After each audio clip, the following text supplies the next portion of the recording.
Hello, আসসালামু আলাইকুম guys. সবাই কেমন আছেন? আশা করি সবাই ভালো আছেন। আর আমিও আলহামদুলিল্লাহ ভালো আছি। তো আজকে ভালো একটি জায়গাতে যাইতেছি। ইনশাআল্লাহ সাথে দেখতে পারবেন। হ্যাঁ না, আমি মাহমেদ মোহাম্মদ চৌধুরী। আজকে চলে যাইতেছি জাবালের নূরে। আসলে বিগত 5 বছর ধরে আমি সৌদি আরবে আছি, কিন্তু জাবালের নূরে যাইতে পারি নাই। হ্যাঁ, আমি ওমরা করছি মক্কাতে, আমি মদিনা গেছি, কিন্তু জাবালের নূরে যাওয়ার অনেক ইচ্ছা ছিল। আর যেই জায়গাতে আমাদের কোরআন শরীফ নাজিল হয়েছে ওই জায়গাতে যাইতেছি।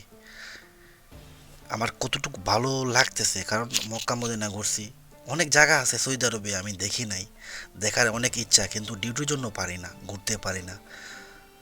যারা প্রবাসে আছে ওরা বলতে পারবে যে কি কষ্ট, বা কোনো টাইম মিলে কি না।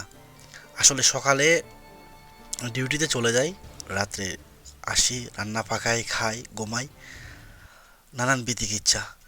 তো আমার ছোট ভাই একটা দুবাই থেকে আসছে, ওরে নিয়ে আলহামদুলিল্লাহ ওর উসিলায় যাইতেছি আজকে। নয়তো আমি চিন্তা করছিলাম যে দেশে যাওয়ার আগে যাবো। যাই হোক, ও আসছে, ওর উসিলায় যাইতেছি।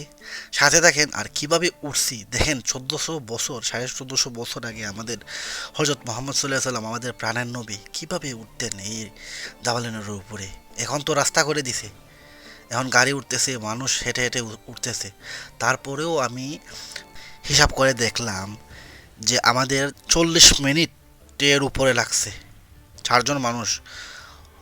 কতক্ষণ উঠি তো রেস্ট নেই, কতক্ষণ উঠি তো রেস্ট নেই, এরকম করে করে উঠছি। আর 1450 বছর আগে আমাদের প্রাণের নবী কি কষ্ট না করে উঠতেন। আমি দোয়া করি আল্লাহ তাআলা যেন সবাইকে এই জায়গাতে মক্কা মদিনা সফর করার, উমরা করার তৌফিক দান করে, আমিন।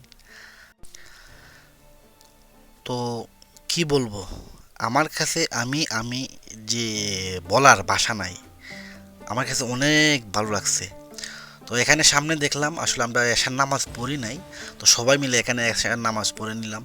পরে আস্তে আস্তে উপরে উঠলাম, আর দেখলাম আসলে মক্কার ভিউটা, জানেন, ফার্স্ট টাইম যে সময় আমি সৌদি আরবে আসি, ওই টাইমে এত গরম ছিল মক্কা শহরের ভিতরে। তারপর আমার কফিল তায়েফের। তো তায়েফ ঠান্ডা জায়গা, যারা আছেন ওরা বলতে পারবেন যে তায়েফ কীরকম, যারা গেছেন ওই জায়গাতে। আর সৌদি আরবে যারা আছেন ওরা তো জানেই যে তাইফ আসলে বাংলাদেশের মতোই মনে করেন। আর এখন মক্কা আসার পর যাইতে মনে চায় না, এত সুন্দর লাগে মক্কা শহরটা, আমার কাছে এত ভালো লাগে, আমি নিজে কিভাবে বোঝাবো আপনাদেরকে। দেখ, ওই যে দেখতেছেন না চিপা, ওই চিপা, পাথরের চিপা, ওইগুলার ভিতর দিয়া আমরা ও একবারে আখেরে, লাস্ট লাস্ট ওই ওই লাস্ট জায়গা, এদিকে ঢুকে আমি যাইতেছি, গিয়া দেখাবো যে কোন জায়গাতে আমাদের প্রাণের নবী বসতেন।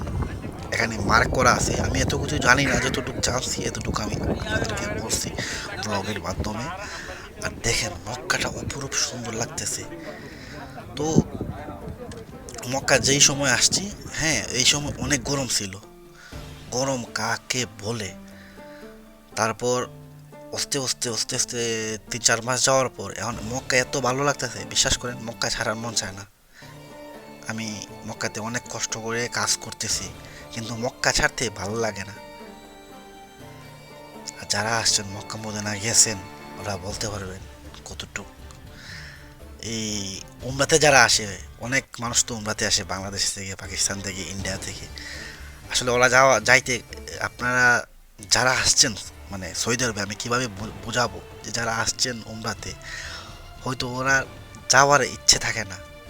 আমার জানেন মাঝে মধ্যে যে ইচ্ছে হয়, যদি আমাকে এই জায়গাতে আমাকে লিগেলিটি দিয়ে দিত, বিশ্বাস করেন আমি বাংলাদেশে যেতাম না, আমি এখানে থেকে যেতাম সৌদি আরবে, আমাদের নবীর দেশ। হ্যাঁ, মানুষ ভালো খারাপ সব জায়গায় আছে, সৌদি আরবেও এত দোয়া তুলসী পাতা না যে সৌদি আরবের মানুষ একবারে দোয়া তুলসী পাতা, হ্যাঁ ভালো খারাপ আছে, কিন্তু আমার জানি না কেন এত ভালো লাগে সৌদি আরব। কিন্তু এখানে লিগেলিটি দেবে না, কি করব। তো গাইস, আমি চলে আসছি, প্রায় কাছাকাছি চলে আসছি। আমি যেই জায়গাতে বসতেন আমাদের প্রাণের নবী, আর যেই জায়গাতে ফিরিস্তাগণ এই ওহি নিয়ে আসতেন কোরআন শরীফের, ওই জায়গাতে নিয়ে যাব, ওই জায়গাতে দেখাবো। এই যে দেখেন ছোট ভাই গিয়ে চমা দিছে ওই জায়গা, এই যে জায়গাটা, এই জায়গাটা। আমি মানে খুবই খুবই অনেক খুশি, বলার বাহিরে।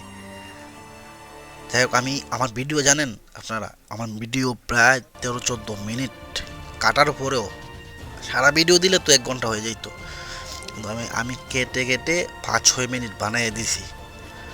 আর এত গরম দেখেন, রাত্রে আসার কারণ হচ্ছে কি, দিনে তো এই পাথরের উপরে ওঠা যাবে না, এর জন্য রাত্রে আসছি, আইসা উঠছি আমরা।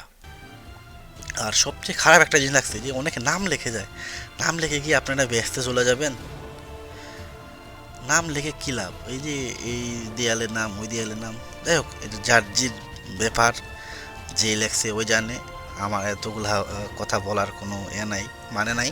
যাই হোক, আমরা এখন চলে যাব নিচে। ওই দিক দিয়ে আমরা কিন্তু উপর দিয়ে আসছি, আসার পর আবার নিচ দিয়ে নামে ওই জায়গাতে গেছিলাম, যে জায়গাতে আমাদের প্রাণের নবী বসতেন, হজরত মোহাম্মদ সাল্লাল্লাহু আলাইহি সাল্লাম।